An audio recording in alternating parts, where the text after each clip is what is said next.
reçus comme des princes. Brigitte et Emmanuel Macron ont effectué une visite d'État de 4 jours du 29 novembre au 2 décembre 2022. Le couple présidentiel est arrivé le 30 novembre à la base d'Andrews dans le Maryland.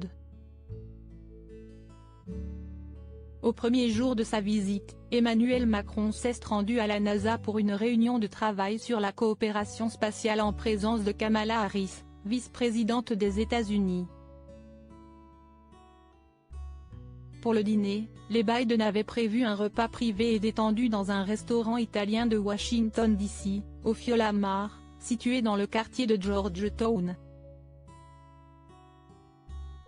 Le président Macron n'est pas arrivé les mains vides, il a offert un vinyle de la bande originale du film Un homme, une femme, l'entêtant d'Abadabada, ou Shabadabada selon la retranscription, car Joe et Jill Biden seraient allés voir cette œuvre de Claude Lelouch lors de leur premier rendez-vous galant. Jeudi 1er décembre, un peu plus de formalisme était au menu, Emmanuel Macron et son épouse sont allés rejoindre leurs hôtes à la Maison-Blanche.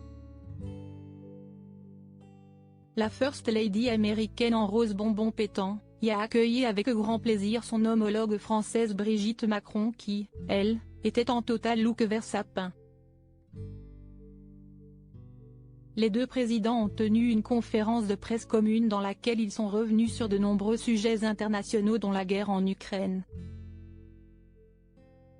Le soir même, les Macron ont été conviés à un dîner d'État exceptionnel, le premier depuis l'investiture de Joe Biden. Le couple présidentiel a terminé sa visite sur le sol américain, par une visite à la Nouvelle-Orléans, avant de repartir en France. Brigitte et Emmanuel Macron aux États-Unis, dîner, star, éclat de rire. Leur voyage en image une caravane de stars aux côtés d'Emmanuel Macron. Outre quelques personnalités politiques, Emmanuel Macron avait emmené avec lui quelques stars pour briller un peu plus sur le sol américain.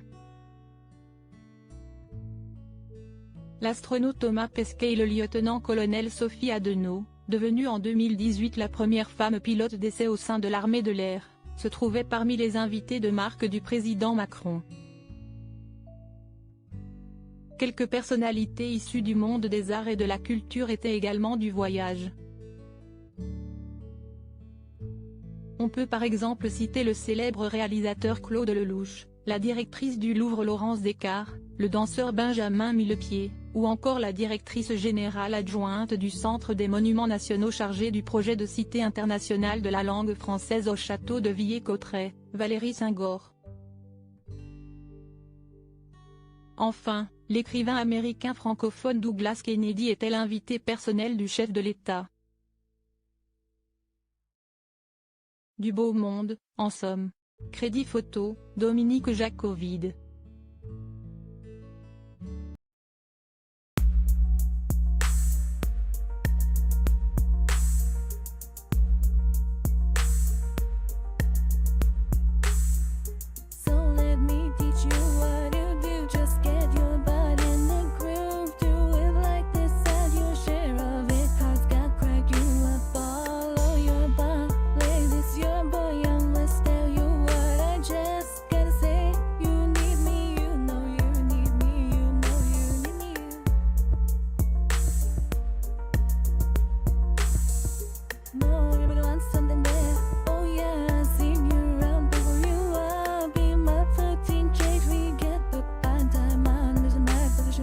Yeah, you made me choose you, now it's my right.